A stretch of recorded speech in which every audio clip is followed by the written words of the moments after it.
From the moment we're born, the world begins to shape us. Expectations placed before we even know ourselves. We're told to achieve, to succeed, to always reach for something higher. But what happens when the weight of that world becomes too much? From childhood, the world begins to set the path for us. Expectations, some spoken, most unspoken. Be this, do that, succeed here, don't fail there. And as we grow, that weight only gets heavier.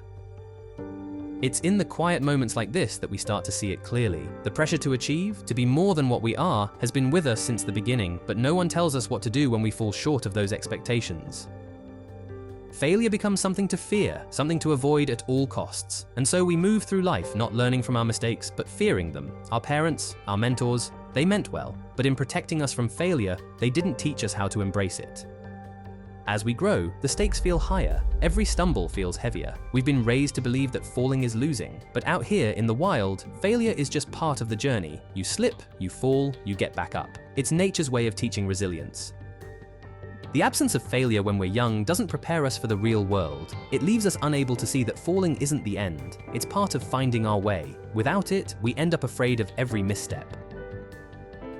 The world measures success by achievement, but out here, nothing rushes. The grass grows, the wind moves, and the earth waits. There's no deadline, no rush to be perfect. Nature teaches us patience in a way the rest of life never can. Maybe the problem isn't failure itself, but the expectations we've built around it. We're so afraid of falling short that we forget the point isn't to avoid failure, it's to learn from it, to let it guide us, rather than stop us. We've been told that failure defines us, but it doesn't. It shapes us, but it doesn't own us. The mountains have stood here for centuries, enduring storms, winds, time. They've been eroded, but they still stand tall, and so do we, after every failure. The weight of expectations will always be there, but out here, it feels lighter. It's not about how many times we stumble, it's about how many times we rise, despite it all.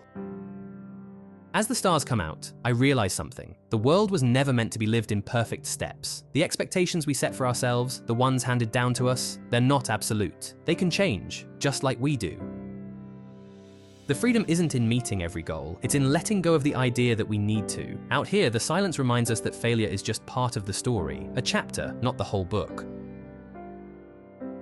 The weight of expectations doesn't have to define us. It's not about meeting every deadline, reaching every goal. It's about walking the path, learning as we go, and understanding that falling isn't a failure. It's just another step towards something more. In the end, it's not the goals we meet that define us, it's the journey, the falls, and the courage to keep moving forward.